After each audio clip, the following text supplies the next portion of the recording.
Hello friends, मैं चंदन राज। तो आप सभी ने अभी तक प्रैक्टिकल देखे होंगे आईवी कैनुला का, जो कि हमारे प्लेलिस्ट में अपलोड है। तो उस चीज को आप देखिए कैसे हम बच्चों के द्वारा करवाए थे और जो भी हमसे सीखे थे वो बहुत अच्छे से एक्सप्लेन किए थे। तो जैसे आप सभी का कमेंट था कि सर आप एक बार बताइए आईवी कैनुला के बारे में, तो मैं फिर से आपके लिए मैं लेकर आया हूं, जो मैं बहुत ही डिटेल से आपको बताने वाले हैं आईवी कैनुला के बारे में। आईवी कैनुला कहने का मतलब इंट्रावेनस कैनुला, यानी जब मेडिकेशन देने के लिए जो कैनुला आपके हाथ में कहीं भी इंसर्ट किया जाता है, ताकि आपके लंबे टाइम तक अगर ज्यादा मेडिकेशन वगैरह दिए जाते हैं तो उसको इंजेक्शन को लगाने के लिए ये कैनुला लगाए जाते हैं, ताकि बार बार आपके बॉडी में पेनिट्रेट ना हो, बार बार वेन को आपके पंचर ना करना पड़े, होल्स नहीं बनाना पड़े। तो ऐसे के लिए कैनुला लगाए जाते हैं। अब कैनुला का कलर कोड्स डिफरेंट होते हैं, उन सभी के बारे में चर्चा करने वाले हैं। तो सबसे पहले आप हमारे चैनल को सब्सक्राइब कर दे, बेल आइकन को ऑन कर दे, क्योंकि हमारे इस चैनल पे मेडिकल से रिलेटेड सभी वीडियो यहां पर बनते हैं जो कि आपके लिए मोस्ट इंपॉर्टेंट होते हैं। तो चलिए बिना देर के हुए स्टार्ट करते हैं। सबसे पहले बच्चों यहां पर बात करते हैं आईवी कैनुला के बारे में। इंट्रावेनस कैनुला ये होता क्या है? बोला गया intravenous cannula is a short flexible plastic tube that is inserted into the vein usually in the arm, hand and provides venous access। बोला गया कि जो आईवी कैनुला होता है यह फ्लेक्सिबल प्लास्टिक ट्यूब होते हैं, छोटा सा, जो आपके वेन में इंसर्ट किया जाता है और आपके वेन में असेस एक रास्ता बनाया जाता है जो कि मेडिकेशन वगैरह को देने में हेल्प होते हैं। समझ में आ गया होगा कि क्यों? क्योंकि आपको पता होगा अगर किसी को मल्टीपल इंजेक्शन चल रहे हो, जैसे एंटीबायोटिक 2 चल रहे हैं, पेन का अलग चल रहा है, एलर्जी का अलग इंजेक्शन है, तो अगर बार बार उसके बॉडी में आप इंजेक्ट करेंगे तो वेन क्या हो जाएंगे, यहां पर पंचर है, फिर पूरे बॉडी में इस तरह से उनको बहुत सारे एबनॉर्मलिटी देखने को मिलेगा। तो इसलिए एक ही प्लेस पे कैनुला इंसर्ट किया जाता है और वहां से आप 7 दिन तक मिनिमम आप यहां पे क्या कर सकते हैं, इंजेक्शन दे सकते हैं, मेडिकेशन वगैरह इसमें चढ़ा सकते हैं। 7 दिन के बाद में इसको चेंज किए जाते हैं। और ये जो प्रोसेस है कैनुला लगाने का, इंसर्ट करने का, इस चीज को हम इंट्रावेनस कैनुलेशन के नाम से जानते हैं। अब इसके प्रोसेस अलग है, स्टेप बाय स्टेप सभी चीज को जानते हैं। सबसे पहला अगर बच्चों लोग बात किया जाए यहां पे कि स्टेप्स, अगर आपको कैनुला लगाना है तो किन किन बातों पे ध्यान रखेंगे। सबसे पहला, verifying the patient name. File में देखेंगे कि उस पर्सन को जिनको लगाने के लिए है उनका नाम क्या है। जहां जिनको लगाने जा रहे हैं उनसे पूछेंगे आपका नाम क्या है। आस्किंग अबाउट द एलर्जी, उनसे पूछिएगा कि जब आपके बॉडी में इंजेक्ट वगैरह होता है या फिर ब्लड वगैरह जब निकलते हैं तो क्या आप उसको देखकर कोई भी एलर्जिक रिएक्शन तो नहीं ना करते हैं। तो अगर उनमें वैसा चीज है तो पहले ही पूछ लेंगे। Third number, explain the procedure. अब ये आईवी कैनुला आप क्यों लगा रहे हैं तो उनको बताइए कि जो भी है कि माताजी अगर आप कैनुला नहीं लगाते हैं तो आपको डेली बॉडी में सुबह शाम वेन को इंजेक्ट किया जाएगा, पेनिट्रेट किया जाएगा, जिसके कारण से अगर इंजेक्शन देंगे बार बार आपके वेन में तो बार बार आपको पेन करेगा, क्योंकि उसमें आपको छेद किया जा रहा है, पेनिट्रेट किया जा रहा है। अगर हम एक बार आपको कैनुला लगा देंगे तो आपके ऑल मेडिकेशन इसी के द्वारा चलेंगे, जिसके कारण से आपको बाद में कभी भी पेन वगैरह नहीं होगा। तो अगर आप अच्छे से एक्सप्लेन करोगे तो पेशेंट कभी भी मना नहीं करेगा। ये डिपेंड करता है आपका आईपीआर, इंटरपर्सनल कम्युनिकेशन, जो रिलेशनशिप है ये पेशेंट और आपके बीच में कैसा है।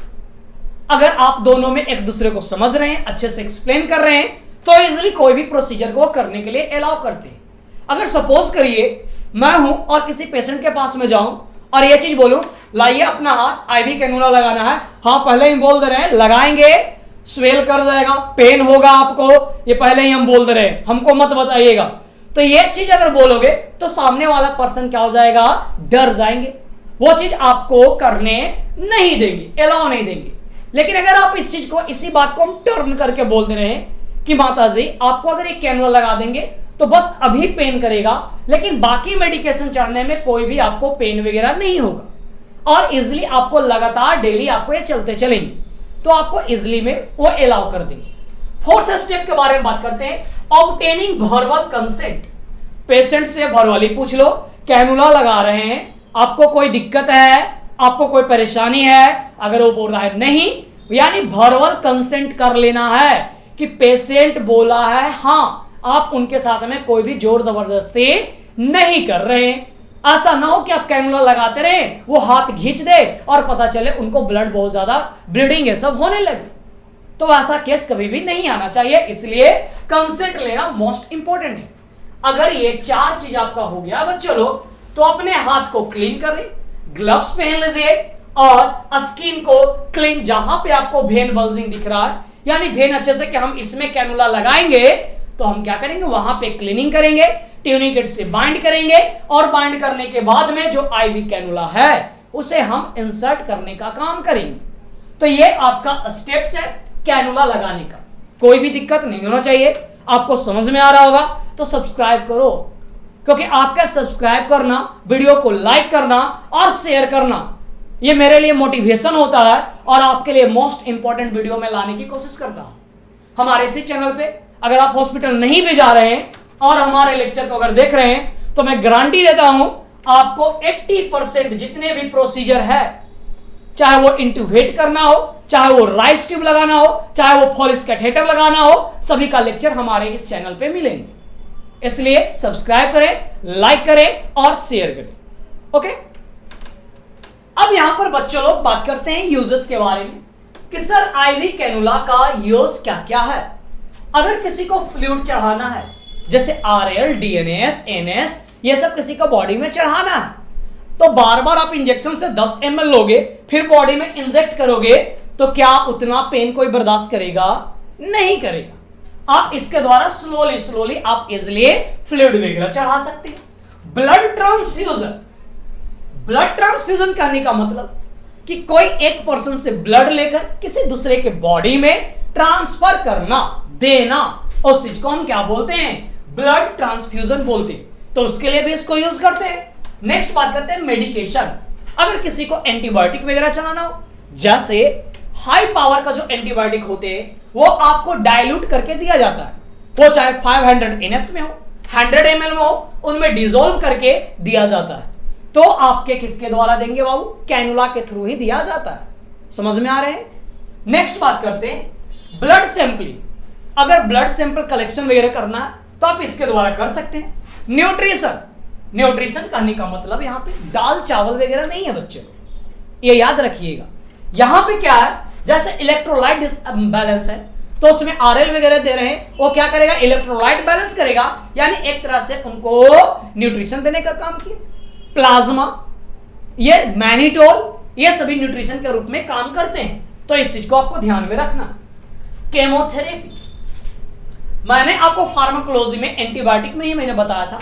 केमोथेरेपी कहने का मतलब वैसे केमिकल सब्सटेंस जो आपके इंफेक्शन से प्रोटेक्ट करने का काम करता हो, उस चीज को हम केमोथेरेपी के नाम से जानते हैं। चाहे वो आपका एंटीबायोटिक हो, पेनिसिलिन हो गया, या फिर सिट्रियाजोन आप नॉर्मल जो यूज करते हैं, सिफैक्सिन हो गया, ये सभी आपको केमोथेरेपी के अंदर में आते हैं। तो यहां तक ये सभी क्या है बाबू? आपका आईवी कैनुला का यूज है। तो आप लिखते जाओगे, नोट्स बनेंगे, तो फंडामेंटल आपके लिए बहुत ही इजी रहेगा और मजा आएंगे। अब बात किया जाता है कॉम्प्लिकेशन के बारे में कि सर जब आप आईवी कैनुला लगा रहे हैं तो आपको क्या क्या चीज कठिनाई पेशेंट में देखने को मिलेगा, या फिर क्या क्या चीज अनहोनी देख सकते हैं, तो उसके लिए पहले से रेडी रहेंगे। तो क्या देखने को मिलेगा? पेन। अरे बाबू, छोटा सा कांटा चुभता है आपके बॉडी में तो पेन करता है। आप यहां पे कैनुला इंसर्ट कर रहे हो, ये इतना साइज का ऐसे कैनुला होता है जो इस तरह से ऐसे यहां से इससे ओपनिंग रहता है, ये पूरे को इसके अंदर में निडल रहते हैं। इसको आप बॉडी को अंदर में इंसर्ट कर रहे हो। एक आपको मैंने क्या बोला, कांटा छोटा सा, वो आपको गड़ जाते हैं तो पेन करते हैं। तो ये नॉर्मल चीज है, आपको डरने की बात नहीं है। ये नहीं कि पेशेंट आया, आप कैनुला लगा रहे हैं, वो चिल्ला दिए आ, तो अपने हाथ छोड़ छाड़ के पूरा फिर डर गए, वैसा नहीं है। पेशेंट को बताना है थोड़ा सा, बस 1 मिनट मच्छर काटने भर आपको पेन करेगा, इससे ज्यादा नहीं। और ये आपको देखनी कोई दिक्कत। Failure to assess the vein, हो सकता है आपने वेन असेस किया कि हमें यहां पर इंजेक्ट करना, आप कैनुला इंसर्ट करना स्टार्ट किए, क्या हो गया, स्लाइड कर गया, आप सही से नहीं किए और साइड में इंसर्ट हो गया। नॉर्मल बात है, कोई बात नहीं, वेन में नहीं गया, आप उसे वापस निकाल लें, उनको बोले आपके बोर्ड थोड़ा वेट करिएगा, दूसरे हैंड दीजिएगा क्योंकि इसमें अच्छे से नहीं दिख रहा था, फिर आप इसमें इजिली कर सकते हैं। तो ये आपका कम्युनिकेशन में बार बार बोल रहा हूं, आपके और पेशेंट के बीच में बॉन्डिंग कैसा है। अगर ये अच्छा है तो अगर आप एक बार भी गलती करते तो पेशेंट आपको दूसरा बार भी मौका देंगे कि हाँ ठीक है बाबू आप ही लगाइए। लेकिन अगर कम्युनिकेशन अच्छा नहीं है तो आपको एक बार भी करने नहीं देगा, ये याद रखिएगा। Next, difficulty advancing the catheter over the needles into the when. जैसे आप इंसर्ट कर दिए तो उस पीछे का जो कैप है उसको निकालने में, नीडल को बाहर करने में और इंजेक्ट करने में थोड़ा सा दिक्कत होती है। कब? जब आप स्टार्टर हो, अभी शुरू किए हो, तब 8-10 को लगाने के बाद में फिर आप इजिली भी इंसर्ट करके ऑल टू ऑल काम आप कर सकते हैं। जैसे आप प्रैक्टिकल वीडियो इसके देखिए, नीचे में डिस्क्रिप्शन में दिया हुआ है, आप उस वीडियो को देखिए, प्रैक्टिकली मैं बताया हूं कैसे किया जाता है और वो मैं नहीं, मेरे बच्चे लोग बता दिए बहुत इजी में। तो आप भी नॉलेज वासा लेना चाहते हैं तो आप उसे देखें, यहीं पे आपको प्रैक्टिकल भी मिलेगा और थ्योरी भी मिलेंगे। तो थ्योरी का नोट्स बनाएं, प्रैक्टिकल को विजुअलाइज करें और फिर आप जाकर करिए, आपको 100% करने के लिए आ जाएगा। Okay, next, difficulty flushing after the catheter placed into the when.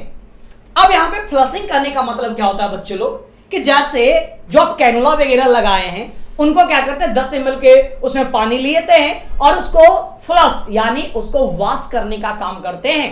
यानी वो लिपिड ब्लड है जो सॉलिड फॉर्म वहां पर जमना स्टार्ट हो जाता है, तो उस ब्लॉकेज को क्लीन करने के लिए या फिर वो जो पेटेंसी जो रास्ता है वो फ्लो सही है कि नहीं, तो उसके लिए हम लोग फ्लश करते हैं। अरे जैसे आप लोग बाथरूम जाते हो तो उस गंदगी को, उस स्मेल को खत्म करने के लिए आप क्या करते हैं, फ्लश करते हैं। फ्लश करने से क्या होता है, जो यूरिन है वो नीचे की ओर डाउनवर्ड चले जाते हैं और क्लीन हो जाता है। उसी तरह से जो आपके ब्लॉकेज है उस चीज को क्लीन करने के लिए फ्लश करने का काम करते हैं। समझ में आया?